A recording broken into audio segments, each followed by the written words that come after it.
So we're at the point now where we want to get this reed to play. So after further reducing this general slope a little bit more, we've laid the tip in. Now it's time to clip it open. And we do this with a razor blade. And my method, and I think also Jules, is to clip off the minimum. You don't need to clip it off to finished length or anything. We're just going to get it open.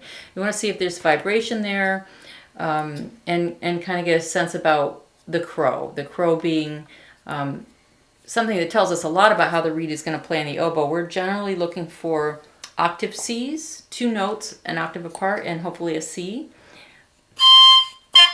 Okay, and so there's a C. Okay, and we've already got the 2 notes in there. So we know that there's some balance already established between the tip and the back. We know that it's not too far from finished length, probably because we're already at our desired note for the crow. And you'll see now that Julie's putting in a plaque, which is this little metal thing that we use to support the tip of the reed. Once you've opened the reed up, you now have 2 vibrating blades, and we need to put the plaque in there to protect the tip while we scrape it. You'll also notice that her index finger is supporting the back of the reed where the plaque is. A couple little details about the plaque.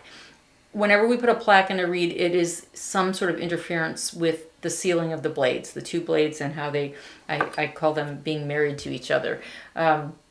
So we don't want to put the plaque in any more than necessary. If she's scraping somewhere in the back of the reed and not even touching the tip, no need to put the plaque in. And also, as far as when you do put the plaque in, just put it in far enough to support the tip. You don't shove it all the way in, because the more you do that, the more you're separating the blades from each other. So further reducing, always going towards the thinnest possible tip. We are looking for a general S curve between the heart area of the reed or the plateau and the tip. So in the profile, we want a general slope there, kind of like an S curve, instead of something hugely abrupt. And also instead of a pencil slope, we don't want something that has no definition. Let's see where the crow is now. Oh, nice. Okay, so that's going to be a playing reed. It's going to feel like a new reed. It might not quite be ready to go on stage, but we need to break it in a little bit, and we suggest that you break it in by way of playing it.